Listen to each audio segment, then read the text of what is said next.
Profe, Ajá. profe, usted nos mandó la clase grabada de la semana pasada, ¿verdad? La semana pasada no grabé porque Ah, era puro, ¿cómo es? Compartir, repaso. repaso, sí, sí, sí. Ah, ok, ok, está bien. Ajá. A ver. Entonces, estábamos hablando de los esenios. ¿Usted sabe algo de los esenios, mi hermana Liliana? Mi hermana sí he escuchado algo en el seminario, pero no he profundizado sobre ello. Sé que son de los de los rollos del mal muerto. Ajá, una secta judía que se Pero, apartó y se fue para el Mar Muerto y ahí vivieron. Ellos desaparecieron con los siglos, pero hubo un descubrimiento de los rollos del Mar Muerto. Vamos a ver qué dice aquí.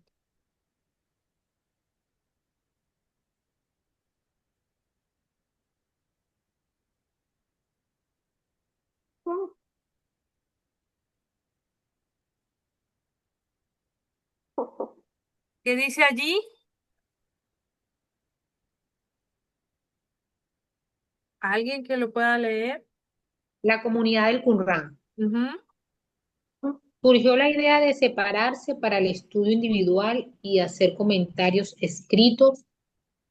Así surgieron algunas comunidades como la del Qur'án, que consideraron los comentarios y los 47 rollos en cuevas, envueltos en lino dentro de envases de alfarería para que no fuesen extinguidos. Ajá. Esta es la comunidad de los exenios.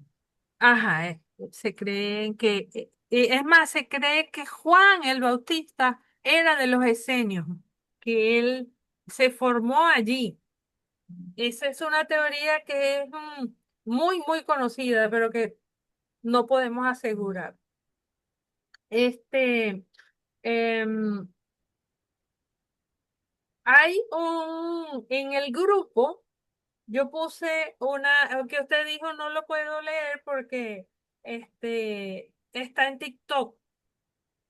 Ahí hay un sabio, un erudito, que hace una descripción muy buena de eso, de los escritos, de los rollos del Qumran. Yo no sé, Valeria, si eso se podrá pasar para la computadora y tratamos de verlo ahí.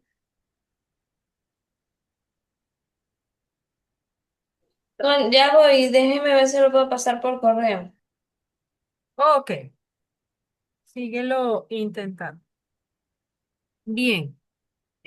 Vamos a ver qué dice aquí. Estamos hablando de cómo ha sido la evolución histórica de la interpretación de la Biblia.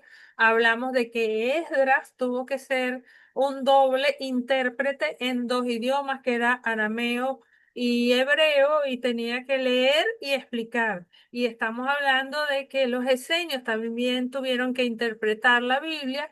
También hablamos de que el judaísmo rabínico, cuando fueron expulsados los judíos de Jerusalén, ellos tuvieron que reunirse en Jamnia y empezó la creación de la Mishnah. Entonces, ¿qué dice aquí? Los rollos del Mar Muerto están compuestos de unos cuatro fragmentos, cuatro, 40. 40.000. 40.000 fragmentos escritos que han ayudado a reconstruir más de 500 libros.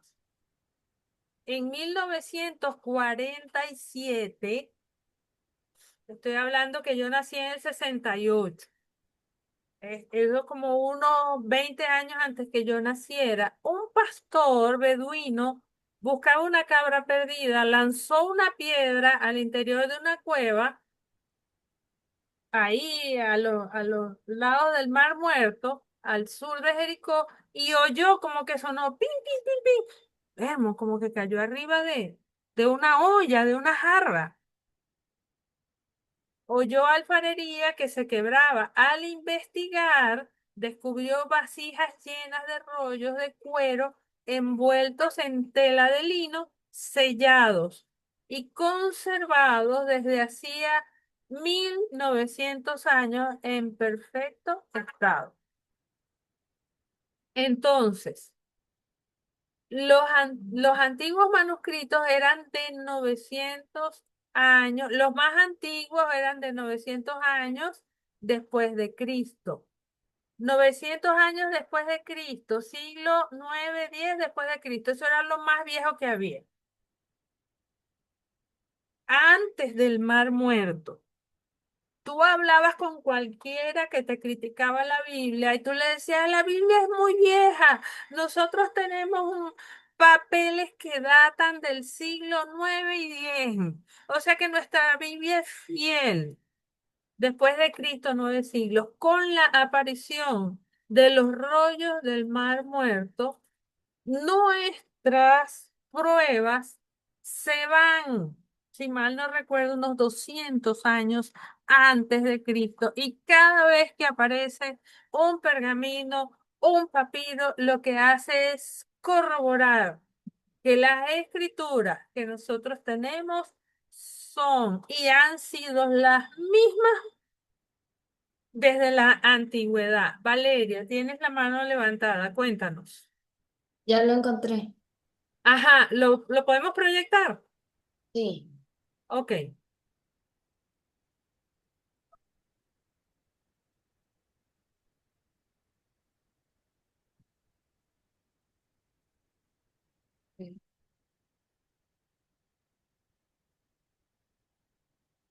La traduce todo perfectamente, porque hay muchas traducciones de la Biblia. No, esa Entonces, no. ¿cuál deberías leer? En resumen, ¿No era este? No, no es ese. Bueno.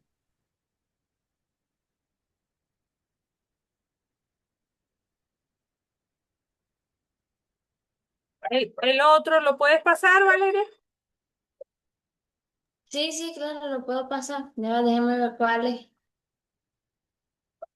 Déjame ver si yo te lo ubico.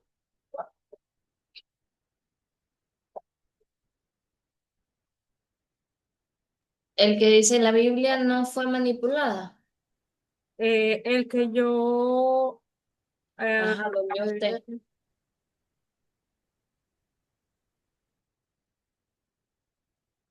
el que dice la Biblia no fue manipulada, Qumran desmiente el mito.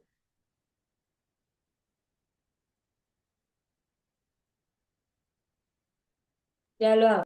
Ok,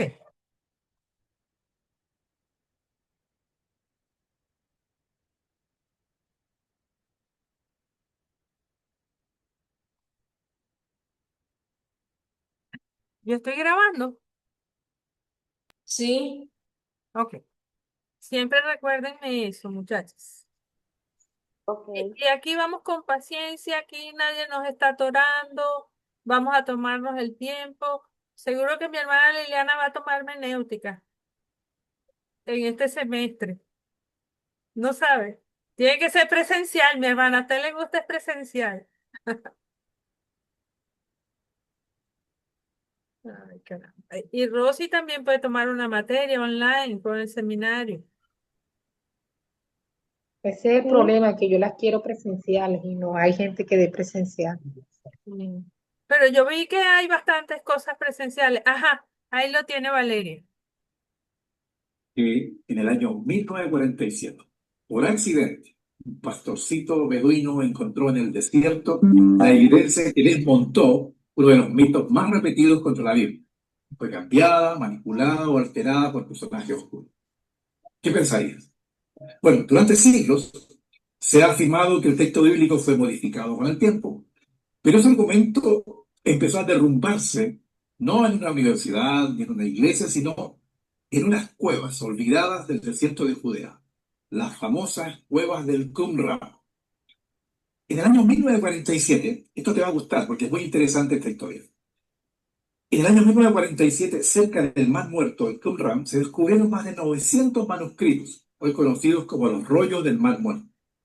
Estos textos, que incluyen copias del Antiguo Testamento, comentarios bíblicos, escritos de la comunidad judía los esenios. Lo extraordinario es su antigüedad, porque datan entre 250 años antes de Cristo y 70 años después de Cristo, es decir, antes y durante la época de Jesús. ¿Bien?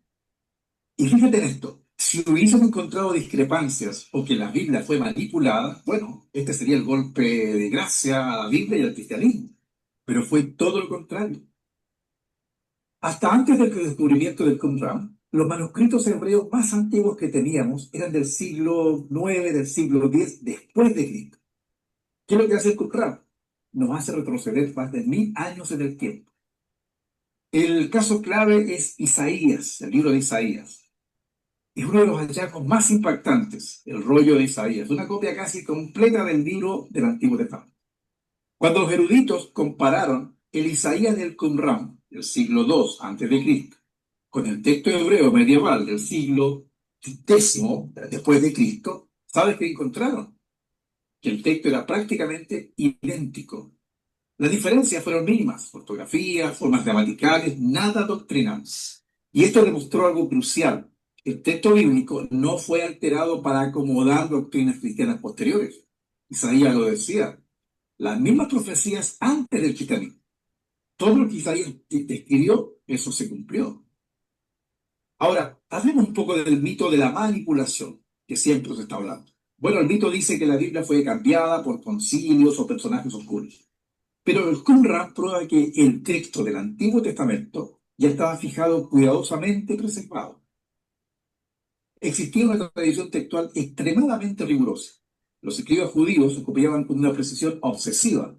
Mira, en algún momento vamos a conversar de los masoretas, de los soferim, que eran los que escribían, ¿cierto?, los textos. Ahora, no hay rastros de ediciones secretas, concilios oscuros ni manipulaciones doctrinales, para nada. La arqueología, entonces, no defiende la fe, pero sí puede desmentir la propaganda. Y eso es importante.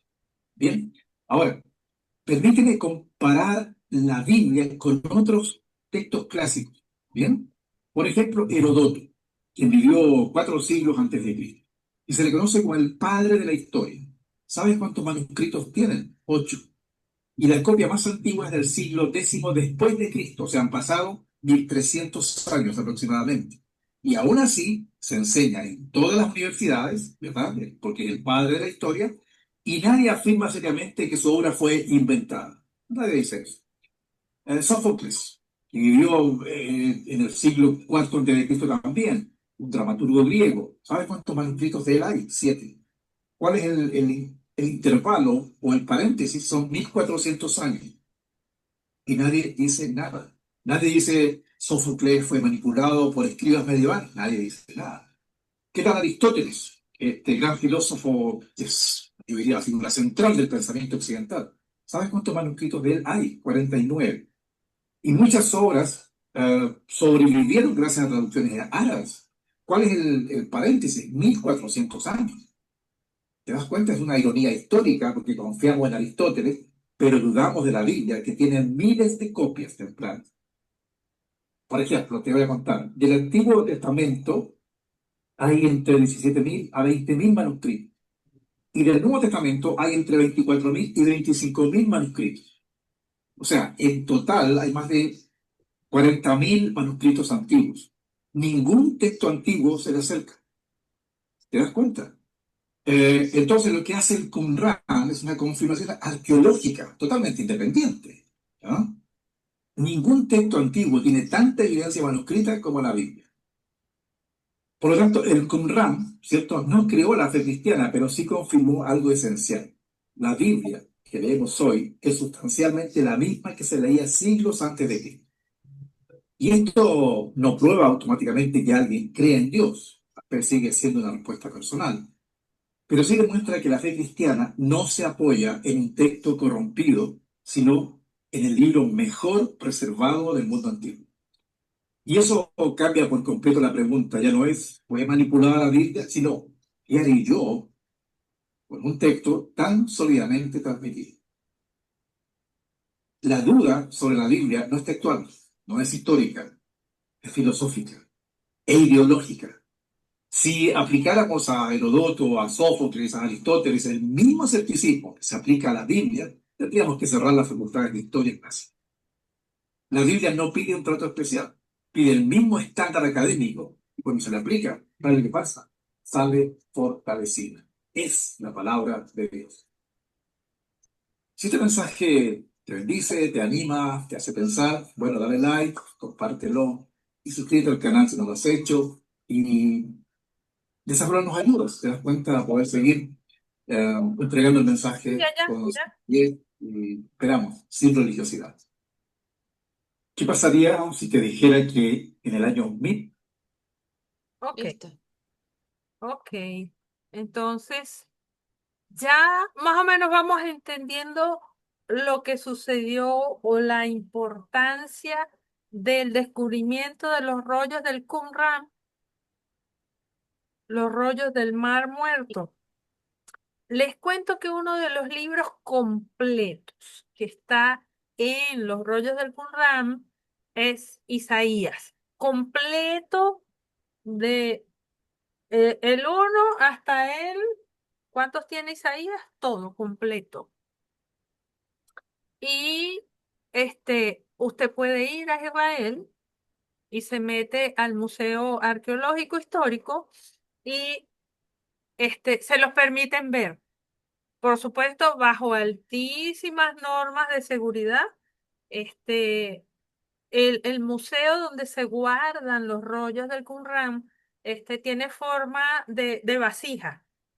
Si usted lo ve desde lo lejos de la ciudad, tiene forma de vasija y para conservarlos durante ciertas horas del día y dependiendo la época del año, tiene unas fuentes de agua que riegan esa vasija para que no haya un calor extremo y que tampoco haya una humedad extrema para que se sigan conservando los rollos del Mar Muerto, porque si vieron eso lleva a unos 200 años antes de Cristo, de que nosotros tenemos como atestiguar que lo que nosotros leemos tiene certeza de que no ha sido manipulada manipulado lo que nosotros leemos.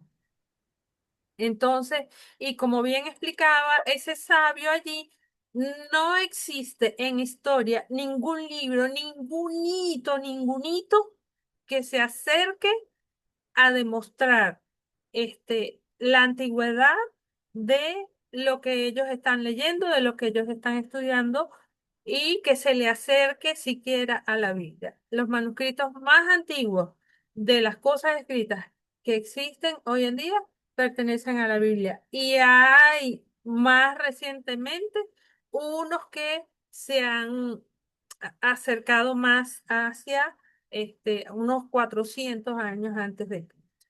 Entonces, nosotros en algún momento de la guía, nosotros llegamos a estudiar por qué creer en la Biblia y qué era la Biblia y por qué era dual y por qué creíamos y varias cosas, ¿no? Entonces, eh, el impacto del descubrimiento, ¿se ve? Sí, sí, sí. El impacto del descubrimiento está en la exactitud de los escritos y es muy posible que si usted agarra la Biblia hebraica de hoy, el rollo de Isaías de la mezquita de cualquier ciudad del mundo, cualquiera, la que usted quiera, de cualquier ciudad del mundo, el rollo de Isaías en hebreo es igualito al que tenemos aquí en Caracas, igualito al que tenemos allá en el Qumran y es igualito al que tenemos en la Biblia hebraica que nosotros tenemos o en la que usted puede buscar en internet. Es igualito. Entonces, eso nos demuestra muchas cosas. Ahora, los macabeos.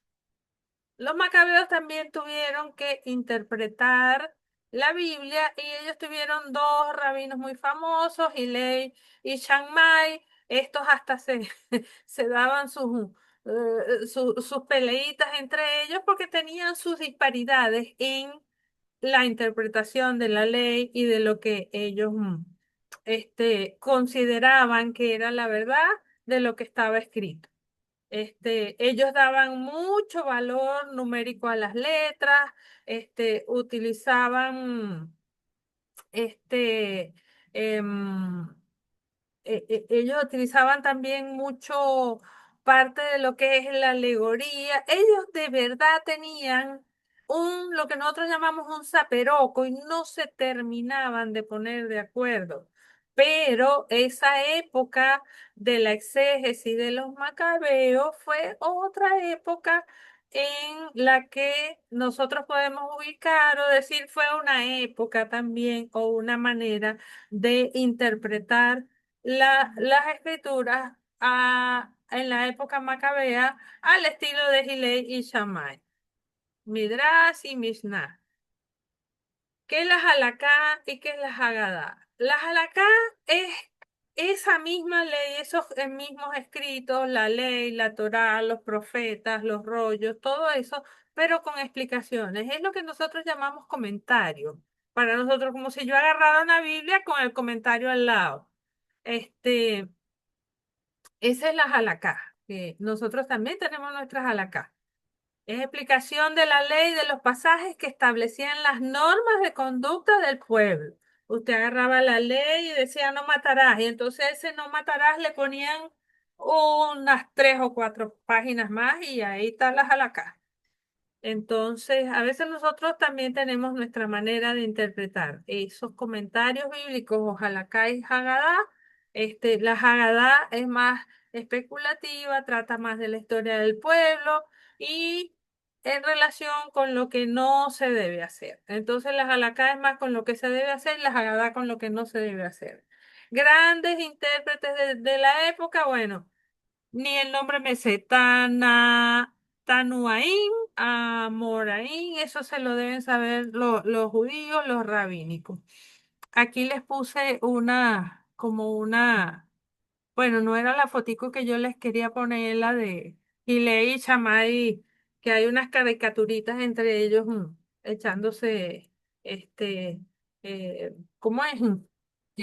Peleándose entre ellos porque ellos hablaban mucho de la parte de los números, calculaban números y entonces no cuadraban entre ellos. Y bueno, como dice aquí, los rabinos Hillel y Shammai, famosos por su interpretación o exégesis o hermenéutica de las escrituras, tenían una posición rígida, legalista, establecieron leyes de exégesis, cómo interpretar las escrituras con ellas mismas, pero como cometían barbarismos numerológicos.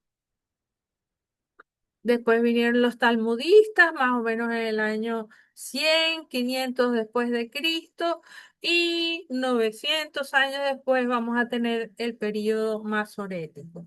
El periodo masorético es súper importante para nosotros hoy en día porque los masoretas procede de Masora, es decir, de la tradición guardada en los cuarteles generales, en Tiberías, en donde concluyeron el texto masorético, el cual es el actual texto hebreo autorizado. Los masoretas fueron los que pusieron las vocales, los puntos a las escrituras.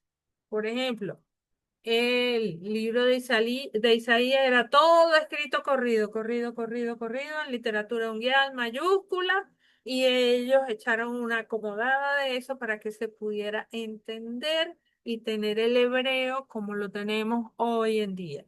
Los masoretas de la escuela de Tiberías eran gente muy, muy estudiosa, eran gente erudita, muy, muy preparada, y bueno, ellos se ocuparon de recopilar los mejores textos y ponerles también los puntos, las comas y las vocales. Esta es la clase anterior. En la clase anterior, yo les dije que el examen escrito es para entregarlo el 3 de febrero. Ya hay 2 personas que lo entregaron y lo hicieron muy bien. falta por entregar otras personas más, pero tienen hasta el 3 de febrero, que creo que ya es el próximo sábado, ¿verdad? ¿Sí o no? Entonces, yo les Sí, el 3 es martes, mi hermana, disculpe. el 3 es martes. Sí, Ah, entonces el próximo sábado sería, 7. entonces para el 7 de febrero. Para la próxima clase. Entonces, ¿escucharon por allí, Valeria, Rosy, Maribel, escucharon?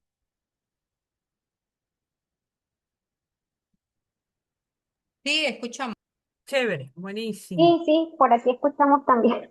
Pensé que Ok, tenía micrófono. ok, perfecto.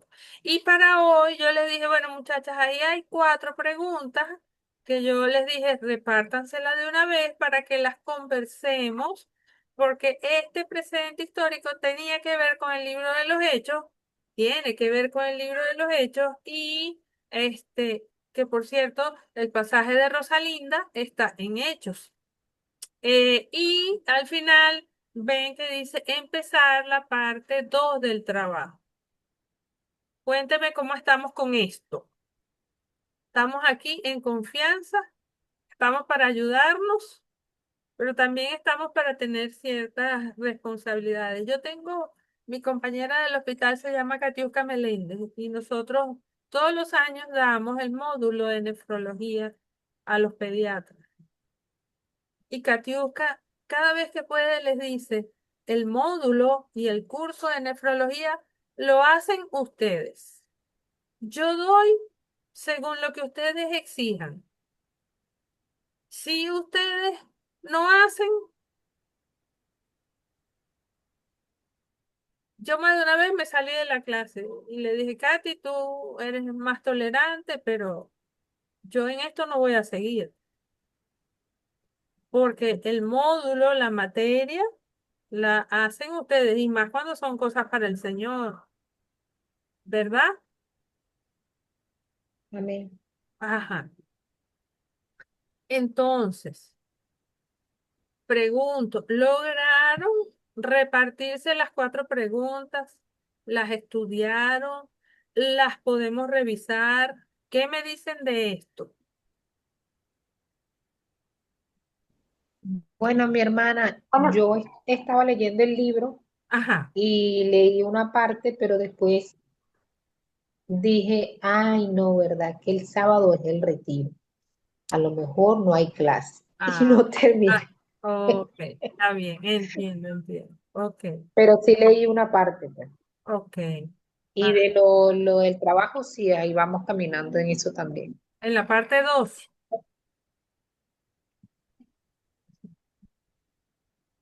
¿alguien más tiene algún comentario por aquí?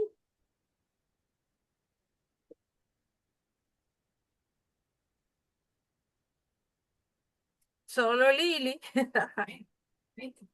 bueno, en realidad yo, por mi parte, pues yo, con lo del trabajo sí estoy un poco perdida, tengo que averiguar bien esto. Ajá, Y en cuanto a estas películas, esta pregunta, pues claramente yo no la tengo, o sea, no me puse para preguntar por mi parte, ajá, pero sí leí ciertas partes, por lo menos los principios, por ajá, el tema que a mí me tocó de hacer a partir de la parte que me tocó de hechos, pues, ¿no? ajá, Que era el 12. Y más o menos esa parte fue como yo la hice según con esos principios. ajá. Pero respecto a esto, pues sí, no, 0-1 en la boleta. O sea, por ejemplo, ¿cómo explicar el problema del precedente histórico en el libro de los Hechos resulta en interpretaciones y aplicaciones equivocadas de hechos? Ah, sí. Eso Este, no lo tenemos, ¿verdad? Explicar bueno, las 4 observaciones del autor en cuanto al propósito de Lucas al escoger el material para escribir el libro de Hechos.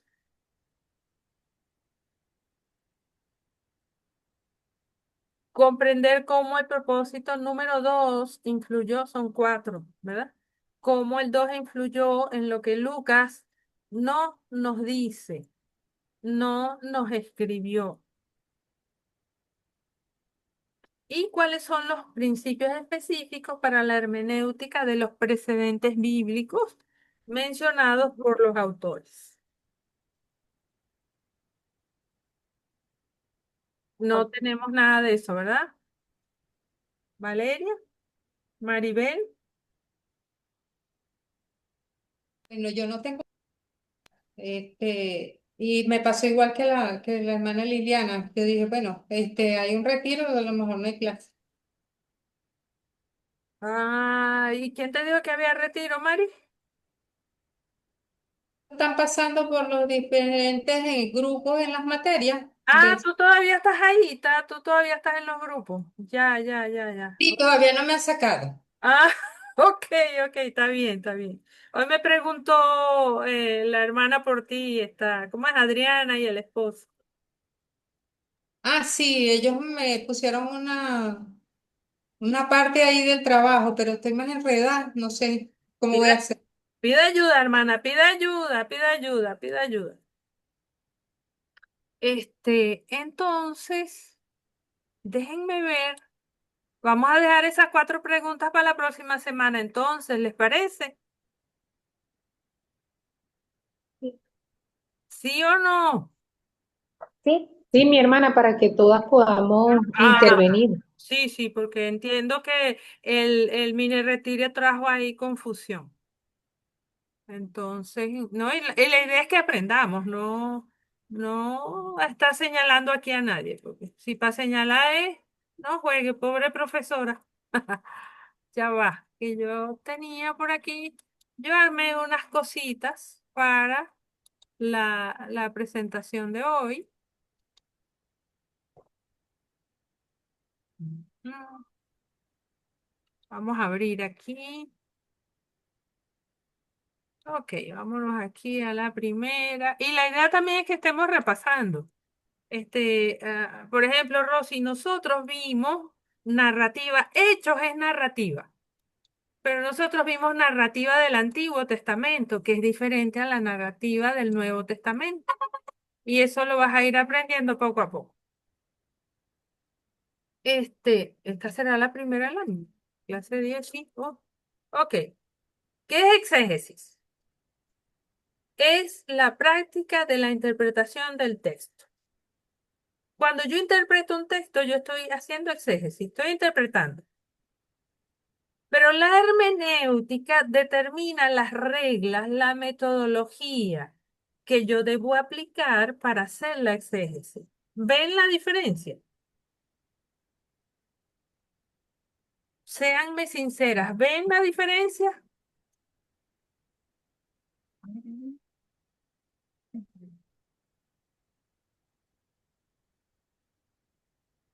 ¿No, sí, no ven la diferencia o sí?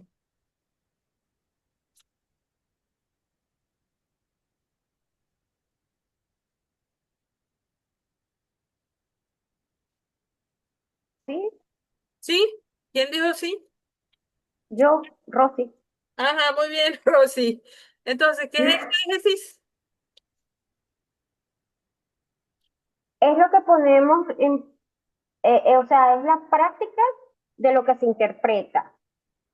Y por medio de la hermenéutica, que ella te va a decir cómo vas a tú interpretar ese texto. O sea, Ujú. en qué contexto está, en qué contexto histórico está, qué contexto literario, eh, ¿cómo es? Eh, la identificación del género, o Exactamente. sea, cómo está ubicado en tiempo y espacio, cómo está ubicado eso. Y después, con la génesis, es que tú vas a poner, vas a sacar ahí tus observaciones, lo que quiere decir eso, y después vas a poner, ahí es donde vas a poner práctica todos los principios que te lleva la hermenéutica. Es una metodología. Exacto. En cambio, cuando yo leo el periódico, yo estoy interpretando. Cuando yo leo el periódico y dice, la presidenta encargada dijo que va a aumentar la pensión. Ahí, cada vez que yo estoy leyendo, yo estoy interpretando. Ajá, Exacto. eso es exégesis. Ahí está diciendo que la presidenta va a estipular un nuevo sueldo. Y entonces ahí yo estoy interpretando Amén. lo que realmente quiere decir lo que yo estoy leyendo. Esa es la exégesis.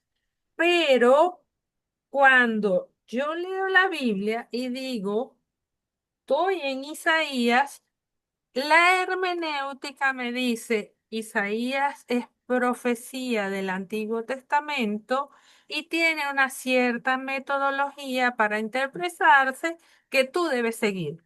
¿Sí? Sí. Ok. La hermenéutica aplicada al campo de la teología cristiana. La hermenéutica tiene por objeto fijar los principios y normas que han de aplicarse en la interpretación de los libros de la Biblia. Por ejemplo, ¿me pueden decir uno de los principios para interpretar las cartas? Una.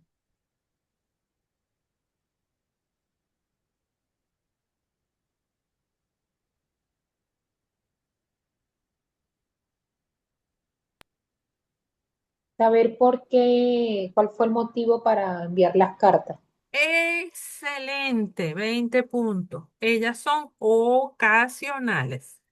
Perfecto, muy bien. Entonces, cada vez que nosotros vamos a leer una carta, nosotros debemos recordar siempre que ellas son de ocasión, son ocasionales. Muy bien. Y así va a ser con cada cosa. Ah, entonces Rosy ya sabe que ella va a trabajar con narrativa del Nuevo Testamento y que los hechos tienen unos precedentes históricos y tienen unas cosas que Juan no nos dijo y tienen unas cosas ahí que son importantes y todo eso hay que saber. Fíjense una cosa, aquí, Isaías, el libro de Isaías, el profeta, el versículo 1, por decir algo. Estoy leyendo en Reina Valera 1960. Visión de Isaías, hijo de Amós, la cual vio acerca de Judá en Jerusalén en días de Usías, Jotán, Acaz y Ezequías, reyes de Judá. Si nosotros nos ponemos a ver esto así por encimita, yo puedo decir desde el punto de vista de la interpretación, oye, Isaías tenía un papá que se llamaba Amós y tuvo una visión y yo empiezo a decir que será una visión, será una broma de brujería, será un vidente que vio, como lo vio, tenía hambre, se fumó una lumpia. ¿Qué es esto? ¿Qué es una visión? ¿Qué era una visión para esta gente? ¿Qué año era esto? Y ya me tengo que ir a la historia, la cual vio. ¿Acerca de quién? De Judá y Jerusalén. Está